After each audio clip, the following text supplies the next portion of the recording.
The USMNT vs. El Tri, a tactical analysis. After the 2018 World Cup, both the Mexican Football Federation and the United States Soccer Federation set out to revolutionize their respective programs and began taking steps towards establishing themselves as elite footballing nations. This was most clearly demonstrated through Mexico's decision to hire Tata Martino, a world-renowned manager whose illustrious resume includes stints at Barcelona and the Argentinian national team. The United States, on the other hand, completely overhauled their federation from top to bottom and hired 2002 World Cup veteran and Columbus Crew head coach Gregg Berhalter. Now, nearly 2 years later, it's starting to become clear what each team's tactical identity will be under these two managers. In this video, we will break down both teams' tactical approaches in anticipation of seeing the USA competitively face Mexico in just a few months. First, a look at Mexico. Tata's Mexico plays in a free-flowing and high-pressing 4-3-3. They step high and try to force their opposition into dangerous turnovers and look to exploit these turnovers with a very direct and fast-paced attack. This style of play asks a lot of Mexico's wingers and requires that they are constantly getting on the ball and making things happen, which is pretty easy to do when you field a team with excellent 1v1 players like Chucky Lozano, Tecatito Corona, and Rodolfo Pizarro. Similarly, the United States also utilizes a high-pressing 4-3-3, but instead of playing Tata's free-flowing style of football, Berhalter asks his team to play a much more positionally disciplined game.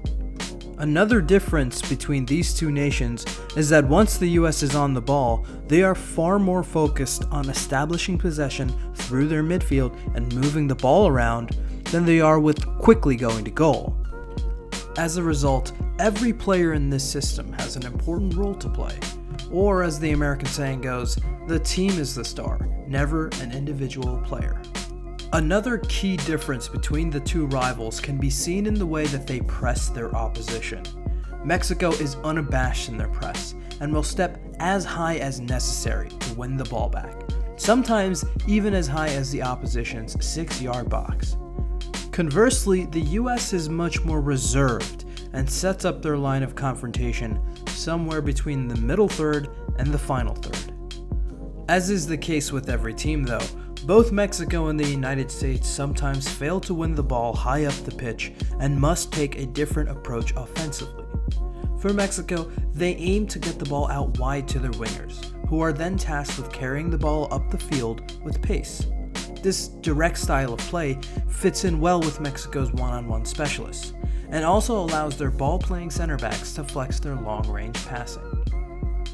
When this happens to the United States, they do not play direct like Mexico, but instead like to build possession and dominate areas of the pitch by making use of short, incisive passes and moving triangles. A style which is pretty revolutionary for American soccer. In possession, Mexico's wingers aim to beat their man off the dribble, and when they're unable to, they're asked to cut back, recycle possession, and try again.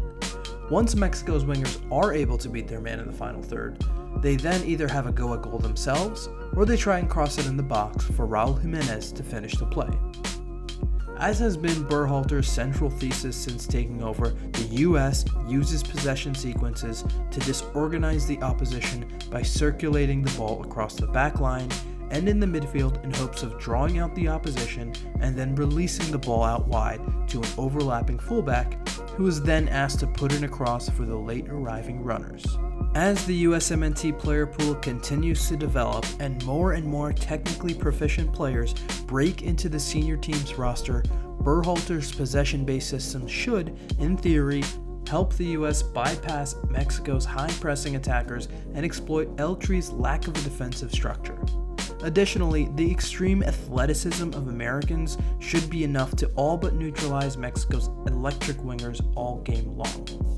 However, it's one thing to win a theoretical tactical battle and another to win on the actual field.